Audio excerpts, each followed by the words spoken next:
40 años le vino al corazón el visitar a sus hermanos, los hijos de Israel, y al ver a uno que era maltratado lo defendió, hiriendo al egipcio, vengó al oprimido. Pero él pensaba que sus hermanos comprendían que Dios le daría libertad por mano suya, mas ellos no lo habían entendido así. Y al día siguiente se presentó a uno de ellos que reñían y los ponían en paz, diciendo: varones, hermanos sois, ¿por qué os maltratáis el uno al otro? Entonces el que maltrataba a su prójimo le rechazó, diciendo: ¿quién te ha puesto por gobernante y juez sobre nosotros? ¿Quieres tú matarme como mataste ayer al egipcio? Al oír esta palabra, Moisés huyó y vivió como extranjero en la tierra de Madián, donde engendró 2 hijos. Pasados 40 años, un ángel se le apareció en el desierto del monte de Sinaí en la llama de fuego de una zarza. Entonces Moisés, mirando, se maravilló de la visión, y acercándose para observar, vino a él la voz del Señor: yo soy el Dios de tus padres, el Dios de Abraham, el Dios de Isaac, el Dios de Jacob. Y Moisés, temblando, no se atrevía a mirar. Y le dijo el Señor: quita el calzado de tus pies, porque el lugar en que estás es tierra santa. Ciertamente he visto la aflicción de mi pueblo que está en Egipto, y he oído su gemido, y he descendido para librarlos. Ahora pues, ven, te enviaré a Egipto.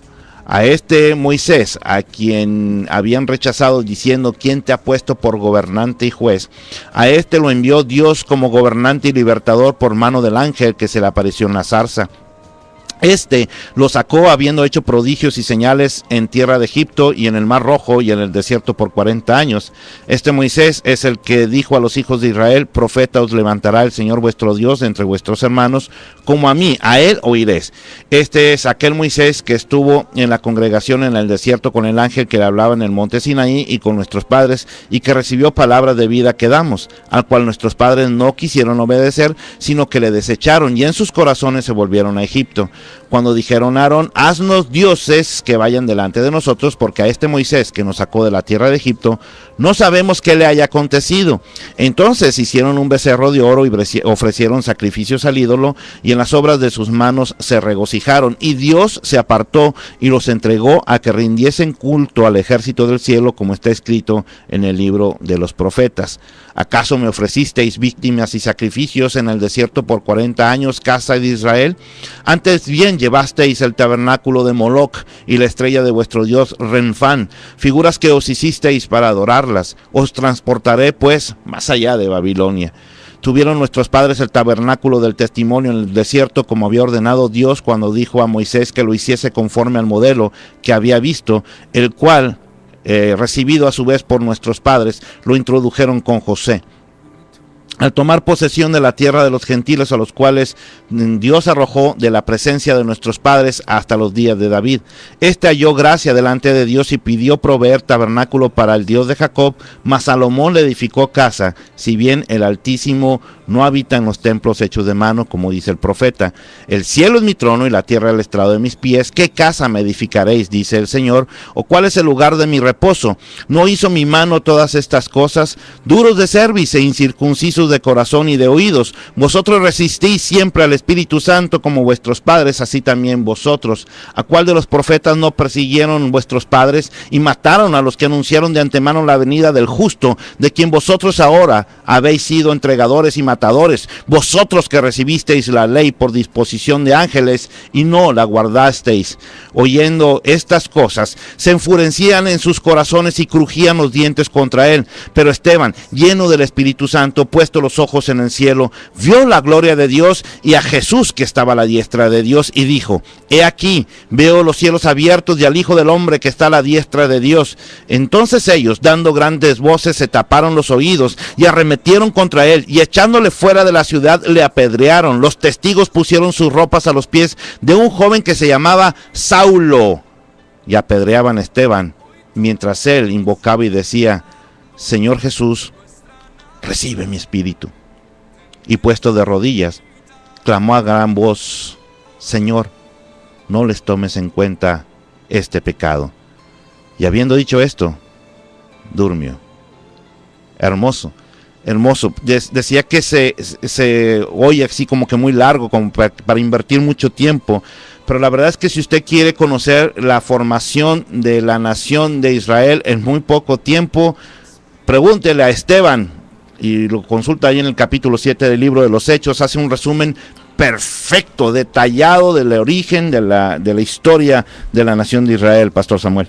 Sí, es interesante cómo Esteban hace un recorrido desde la formación del pueblo de Israel hasta los días en que está hablando, hasta el momento que está hablando, pero es interesante notar la razón por la cual Esteban menciona lo que menciona. Él no menciona la historia simplemente por mencionarla, porque los judíos la conocían a la perfección. La gente que estaba escuchándolo a él la sabían de perfección, conocían el trasfondo de todo lo que Esteban estaba mencionando. La razón de Esteban mencionar lo que menciona es a causa de Jesucristo. Él menciona a unos personajes viéndolo desde el lado humano, todos improbables. Empieza a mencionar a Abraham, un hombre anciano, improbable que tenga un hijo. Empieza a mencionar a José, un hombre que llega y improbable que pueda llegar a ser el segundo en el reino. Menciona a Moisés, un hombre que era improbable que se diera su crecimiento en medio de una matanza. Empieza a mencionar a Salomón, un hombre improbable que llegara al trono, siendo que su padre llegó a tener el peor de los deslices en su carrera ministerial con la mamá de Salomón. Menciona nombres improbables para llegar al punto de mostrar a Jesucristo como el Dios que ellos consideran improbable, como el Dios que ellos consideran un loco, y les dice: toda la historia de nosotros como pueblo ha sido desde nuestra formación, se ha dado con líderes humanamente improbables, y ahora llegar a tener a Cristo Jesús como ese Dios revelado, ustedes están continuando con ese patrón de improbabilidad humana, no permitiendo que el Espíritu Santo, ni la ley, el Espíritu Santo, ni Cristo Jesús anunciado aún mediante la ley a través de los ángeles, haga un impacto en sus mentes, en sus conciencias. Así es. Recordemos de dónde nace todo esto. De esto nace cuando recordamos que traen a Esteban, y a Esteban lo están acusando de dos cosas principales. La primera de ellas, lo están acusando de hablar blasfemias en contra de la ley de Moisés. Eso lo vimos al final del capítulo número 6. Y lo están acusando también en hablar cosas contra el templo. Dos figuras de autoridad muy importantes en la vida del pueblo judío. Dicen ellos que Esteban está hablando en contra de la ley de Moisés y en contra del templo. Entonces, cuando el sumo sacerdote pregunta, dice: a ver, ¿esto es así? Entonces empieza la ponencia, como bien acaba de explicar nuestro hermano pastor Samuel Oviedo. Empieza su ponencia. Una cosa muy importante tener en cuenta: Esteban no se está defendiendo a sí mismo, no está haciendo un discurso de defensa para él. Es mi postura que Esteban está haciendo un discurso de defensa para el cristianismo, porque él sabía lo que iba a pasar con él. Él lo sabía perfectamente. Le pasó al Señor Jesús. Igual lo acusaron, lo juzgaron, entre comillas, no tenían absolutamente nada para acusarlo, sin embargo lo hicieron y lo condenaron. Así que Esteban no está defendiéndose él, sino que está defendiendo la causa del cristianismo, está defendiendo la figura del Señor Jesús. Y es como si les dijera en este resumen que está haciendo, les está diciendo: a ver, ustedes me están acusando a mí de que estoy diciendo cosas en contra de la ley de Moisés y que estoy diciendo cosas en contra del templo. Déjenme les digo una cosa: no soy yo, son ustedes. Son ustedes los que están en contra de la ley de Moisés, son ustedes los que están en contra del templo, porque ustedes desde el principio han rechazado a todos los que Dios ha mandado, precisamente para que el pueblo pueda ser edificado. Ustedes son los que lo han rechazado. Y entonces levanta ahí cuatro figuras de autoridad muy importantes dentro del pueblo judío. Una levanta a Abraham, otra levanta a José, otra levanta a Moisés, y por último levanta a Salomón y a David, o a David y a Salomón, los levanta a ellos dos para llegar a la conclusión de lo que significa la figura de autoridad del templo. Y entonces les está diciendo: son ustedes los que han rechazado todo esto, no soy yo. El que ha venido aquí a darle explicación, el que ha venido a darle sentido a todo lo que yo acabo de explicar, se llama Cristo Jesús, y ustedes lo mataron. Y por eso dice en la parte final que ellos se tapaban los oídos, Samuel. No puedo creer, porque a veces, mira, cuando estamos escuchando un discurso como este, suceden varias cosas. Tú sabes, tú te estás sintiendo aludido, tú sabes que te están dando en donde más te duele porque es verdad, no quieres escuchar. Y hoy en día sucede exactamente lo mismo. Hoy en día algunas figuras de autoridad, Samuel, se han levantado por encima de lo que enseña la Santa Palabra de Dios. Mira que lo que hizo Esteban no fue otra cosa, no estuvo hablando de su pensamiento, sino que estuvo haciendo un repaso de las Escrituras. Entonces les estuvo mostrando con las Escrituras que si alguien estaba en contra de lo que estaban haciendo, es decir, en contra de la ley de Moisés y del templo, eran ellos, con las Escrituras. Pero hoy en día también sucede que en muchas iglesias, en muchos lugares, la figura de autoridad la tiene el pastor o el líder, y resulta que es el intocable, y está por encima de las Escrituras. Y eso no está bien, porque cuando eso sucede, cuando una persona está por encima de lo que dicen las Escrituras, entonces el pueblo se enceguece y no quiere escuchar. Y cuando tú le traes la palabra de Dios, resulta que en lugar de abrirse, se enfurecen y toman acción en contra. Una de las razones por al leer la Biblia, siempre enseño a los miembros de la congregación, enseño que la forma más práctica de leer la palabra del Señor es cuando usted la lee no como una historia simplemente. La Biblia no es una historia que el Señor inspiró a hombres a través del Espíritu Santo para que sean leídas únicamente o memorizadas únicamente. La razón de la Escritura es para que pueda enseñarnos a nosotros cómo poder vivir nuestra vida práctica, nuestra vida diaria, nuestra vida como creyentes de una manera efectiva. La palabra del Señor muestra mandamientos y principios. Si usted entiende los mandamientos y principios al leer la palabra del Señor, la vida suya tiene el potencial de ser una vida práctica. Esta historia de Hechos capítulo 7, la historia de Esteban, también tiene esa aplicación práctica para nuestras vidas. No es una historia, como digo, que solamente Esteban quiere contar para poder hacer un alarde de su conocimiento, porque la gente, los que estaban oyendo, los conocían aquella historia. Pero lo interesante de lo que tú enmarcas, que es la forma de interpretar la palabra del Señor, tú dices que es tu postura muy personal, sin embargo me parece que es la interpretación correcta a la Escritura.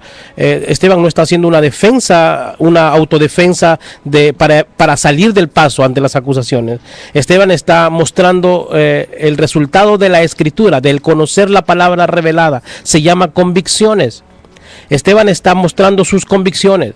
Es interesante cómo el día de hoy muchos de los creyentes, o la gran mayoría de los creyentes, la iglesia de Cristo, lastimosamente, son personas que no viven a través de convicciones, sino se manejan a través de sus emociones. Así es.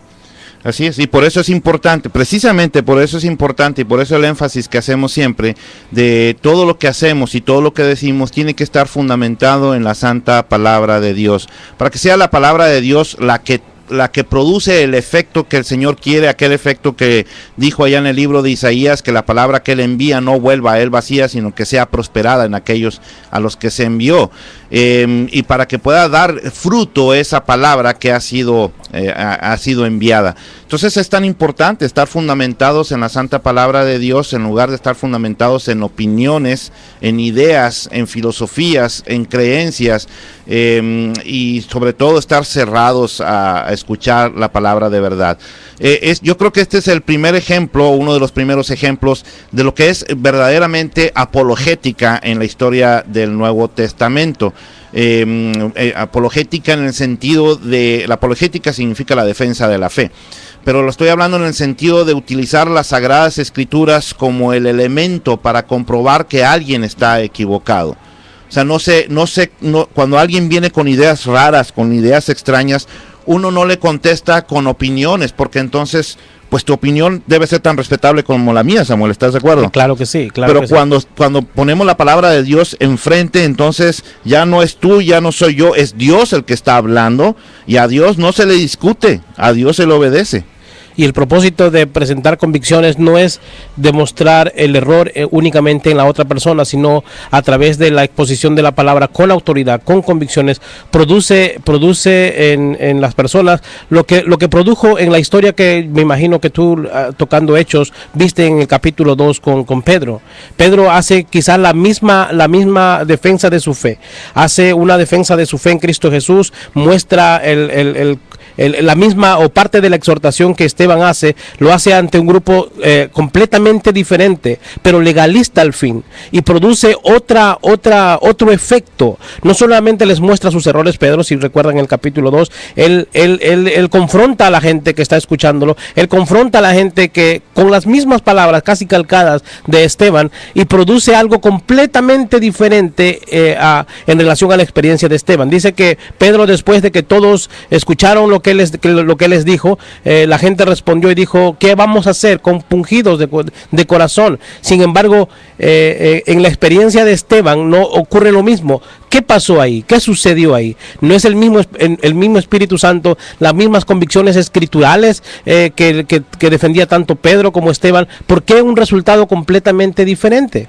Así es, porque está la presencia del Espíritu Santo, está la presencia del Espíritu Santo en aquellos que reconocen al Señor Jesucristo como su Señor y como su Salvador. Y mire cuál es el final de la historia. Y esto, créame, lo sabía perfectamente Esteban. Como decimos el pastor Samuel y yo, no está defendiéndose él. Él está defendiendo la causa del cristianismo, está defendiendo la persona del Señor Jesucristo. Y entonces termina la historia diciendo: y apedreaban a Esteban mientras él invocaba y decía: Señor Jesús, recibe mi espíritu. Y puesto de rodillas clamó a gran voz diciendo: Señor, venga mi muerte, atácalos como se merecen, dale su merecido, que no quede esto impune. Bueno, no sé si su Biblia dice eso, la mía no. La mía dice: clamó a gran voz: Señor, no les tomes en cuenta este pecado. ¿Y eso te suena a alguna otra fase similar? Amén. Está repitiendo el ejemplo del maestro.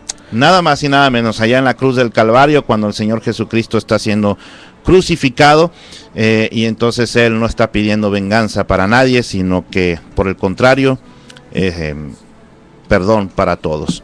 Muy bien, y ya nos vamos, Samuel. Muchas gracias por haber estado esta tarde aquí. Ya se fue rápido la media hora.